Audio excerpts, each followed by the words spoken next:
Hello, welcome to my channel. Today, I will show you an erotic thriller movie titled, Deception. Spoiler alert, watch out and take care. The movie starts with Jonathan, a tax auditor who is working late at night at a law firm. A lawyer at the firm named Wyatt walks up to him and teases him. They become friends. Wyatt asks him where he was schooled, and he also tells Wyatt about his poor background. Wyatt offers him a stick of cigarettes, and they go out of the company to smoke. After their encounter, Jonathan proceeds home on the train. At the train station, he meets a beautiful blondie woman, and he looks at her beautifully. He returns home and realizes his ceiling is leaking. He returns to work the next day, and he meets with Wyatt again. That day, Wyatt asks him about his schedule for the day after the next and asks him out to play tennis.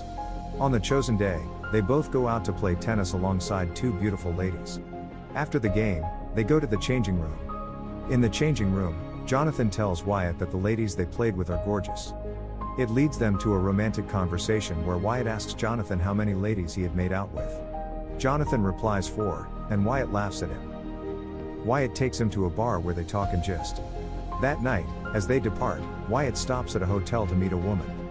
The following day at work, the friends meet for lunch. During lunch, Wyatt receives a call about a meeting with a colleague, Mr. Rutherford, in London. His flight has been scheduled, so he leaves the lunch immediately, but they mistakenly swap phones. Upon getting home that evening, Jonathan receives a call. He realizes the phone with him isn't his, so he sends a voice message to Wyatt and informs Wyatt of the mix-up. The caller calls with a private number, and Jonathan picks up.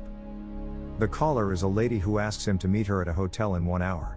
Intending to inform her of the mix-up, Jonathan goes to the hotel and meets the woman. As they enter the room, Jonathan tries to explain that he isn't the phone's owner, but the lady gives room for no explanation. She approaches him, and they have intercourse. When he wakes the following day, the lady is nowhere to be found. He leaves the hotel. On his way home, he receives a call from Wyatt. Wyatt says he has directed his business calls to the phone with him. He asks Jonathan if he received any calls, and Jonathan explains last night's incident. Wyatt laughs at him and says he would have also responded to the call. He told Jonathan to feel free to use the list. Upon returning to work, Jonathan figures Wyatt is in a club where they have random intercourse. He takes a number on his phone and calls a lady. He asks her if she is free, and they meet that night. Upon getting to the club, he didn't understand the list's rules. The lady he is with explains to him that the first rule is that the initiator will prepare the room, and other laws include no communication, no telling of names. During their intercourse, he asks the lady why she is in that club, and the lady tells him that their affair gives intimacy without intricacy.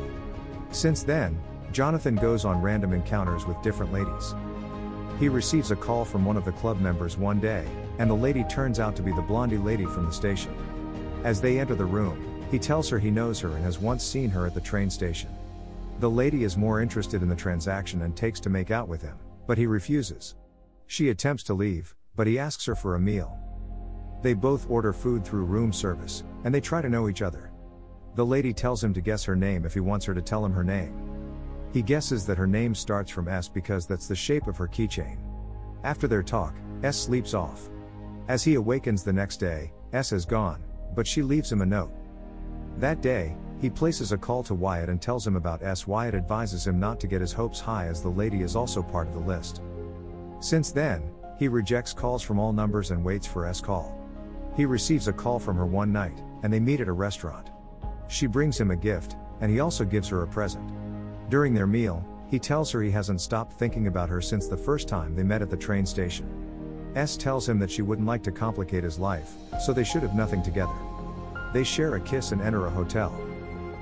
At the hotel, they attempt to make out, but S asks to get some ice. Jonathan offers to get the ice for her and leaves the room. Upon returning to the room, he attempts to open the door with the card, but he cannot. He eventually opens the door through the lock and finds the room empty. He sees a blood stain on the bed, and a man hits him from behind. He collapses immediately. Upon waking up, he goes to the police station to report S as missing. He explains to Detective Russo that S is a friend he met through a list, but the detective doesn't believe him. She tells him that the receptionist said he entered the hotel alone, and there is also no blood on the bed. Russo asks him to leave and gives him her card.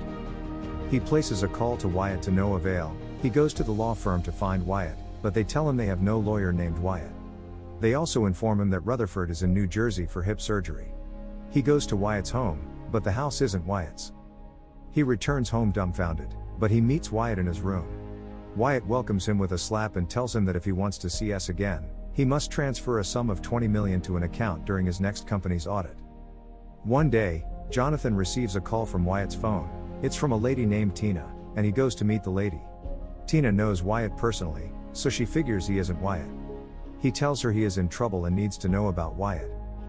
Tina informs him that she met Wyatt at a program with one of her clients, Rudolph Holloway. She says that Wyatt's name is Jamie Getz, and she was the one who introduced him to the list. Upon returning home, Jonathan browses about Jamie Getz, and he sees news about Rudolph Holloway's death. He finds out that Wyatt is wanted for the murder of Rudolph.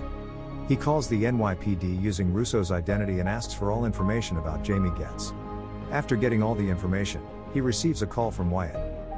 Wyatt reminds him about their business and tells him he must make the transfer on Wednesday. In response, Jonathan says all he had learned about Wyatt, including his crimes. Wyatt laughs and ends the call while Jonathan thinks the game has finished. The next day at work, Jonathan receives a call from Russo.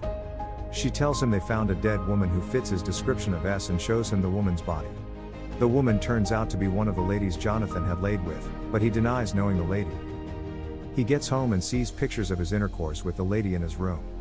He realizes it is Wyatt's handiwork. The next day, he starts working at the new company he is auditing. As he enters the hotel, Wyatt meets and reminds him of their transaction. He starts work and transfers the money to an account in his name. After the transfer, Wyatt sends him a message to tell him that S is in his room and attaches a picture of S tied up in the room. Jonathan leaves work immediately to meet with S. Meanwhile, Russo figures that Jonathan had met with the deceased lady before, so she goes to arrest him. As Jonathan gets to the front of his room, he rechecks the picture and realizes the photo was taken before the incident. In the photo, the water stain in his house isn't there. He enters his house and switches the light on. Suddenly, his room is set ablaze. Wyatt, on the other hand, watches the room burn from afar and then travels to Madrid using Jonathan's identity. He enters a hotel to meet S. He tells her they are now rich as they have $20 million at their disposal and reminds her of the time she was a prostitute. He tells her that Jonathan loved her. She asks him about Jonathan, and he informs her he has killed him because he knows his identity. S gets angry at him. He mocks her for falling in love with Jonathan, and they end the fight with some romance. The next day, they visit the bank to withdraw the money, disguising themselves as Jonathan and S. Only Jonathan can enter the office, so S stays outside with the receptionist. As Wyatt attempts to withdraw, he is informed that there is a cosigner on the account, and the cosigner is Wyatt, so if Wyatt isn't around, he can't withdraw the money. He leaves the office and realizes S is missing. As he comes outside of the bank, he meets Jonathan, who is disguised as Wyatt and requests 50% of the money. They agree to share the money, and they enter the office to make the withdrawal. After the withdrawal, Jonathan asks to see S, and he offers Wyatt 50% of his shares to see her. Wyatt takes him to a lonely place where he attempts to murder him, but S comes to his rescue and shoots Wyatt. After shooting Wyatt, S leaves the location. Jonathan runs after S, leaving behind the 2 suitcases, and meets up with her. She apologizes to him, tells him he doesn't know her, then takes a cab away. Detective Russo realizes the dead body in Jonathan's home wasn't him, as it was Mr. Lawman, the repairer who went to repair the leakage. Ending the movie, Jonathan sees S at a park in Madrid and walks to meet her. Thank you for watching the recap. Kindly subscribe to our channel to get notified when we post the next recap. See you next time.